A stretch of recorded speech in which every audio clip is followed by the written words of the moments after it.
Você conhece o acordo de não persecução penal? Ele é um instrumento celebrado entre o Ministério Público e o investigado, com a previsão de condições a serem cumpridas com o intuito de arquivar a investigação e decretar a extinção da punibilidade.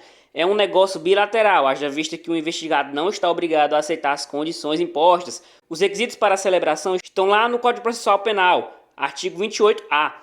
Não sendo caso de arquivamento e tendo o investigado confessado formal e circunstancialmente a prática de infração penal sem violência ou grave ameaça e com pena mínima inferior a 4 anos, o Ministério Público poderá propor acordo de não persecução penal desde que necessário e suficiente para reprovação e prevenção do crime, mediante as seguintes condições, ajustadas cumulativa e alternativamente: reparar o dano ou restituir a coisa à vítima, exceto na impossibilidade de fazê-lo, renunciar voluntariamente a bens e direitos indicados pelo Ministério Público como instrumentos, produto ou proveito do crime, prestar serviço à comunidade ou a entidades públicas por período correspondente à pena mínima combinada ao delito diminuída de 1 a 2/3, em local a ser indicado pelo juízo da execução, pagar prestação pecuniária a entidade pública ou de interesse social a ser indicada pelo juízo da execução que tenha preferencialmente como função proteger bens jurídicos iguais ou semelhantes aos aparentemente lesados pelo delito, ou cumprir por prazo determinado outra condição indicada pelo Ministério Público, desde que proporcional e compatível com a infração penal imputada.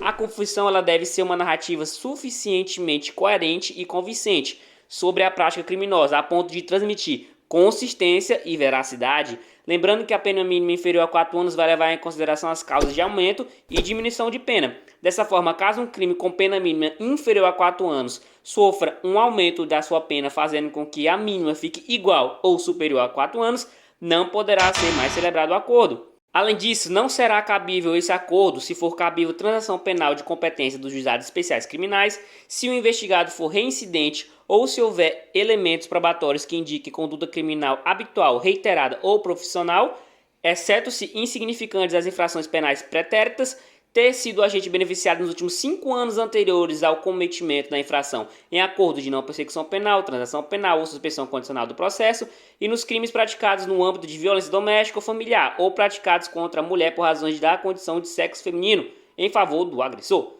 Esse acordo ele é formalizado por escrito e será firmado pelo membro do Ministério Público, pelo investigado e por seu defensor.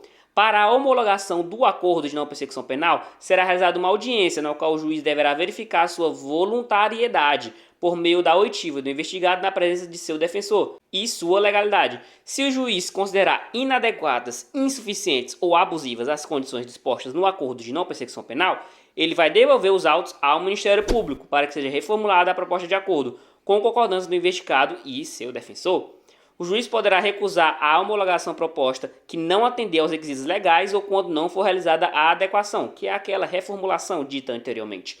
E se descumprir alguma das condições do acordo, o que vai acontecer? Nesse caso, o Ministério Público deverá comunicar ao juízo para fins de sua rescisão e posterior oferecimento da denúncia. Além do fato de que o descumprimento do acordo pelo investigado também poderá ser utilizado pelo Ministério Público como justificativa para eventual não oferecimento de suspensão condicional do processo. Quando cumprido integralmente o acordo de não persecução penal, o juízo competente decretará a extinção da punibilidade. Por fim, não é admissível em crimes da justiça militar e não é um direito subjetivo do autor do fato. E contra a recusa em homologar o acordo de não persecução penal, irá caber recurso em sentido estrito para o tribunal. O que você achou dessa possibilidade? Você conhecia? Acha ela justa? Espero que tenham aprendido essa. Bons estudos e até a próxima!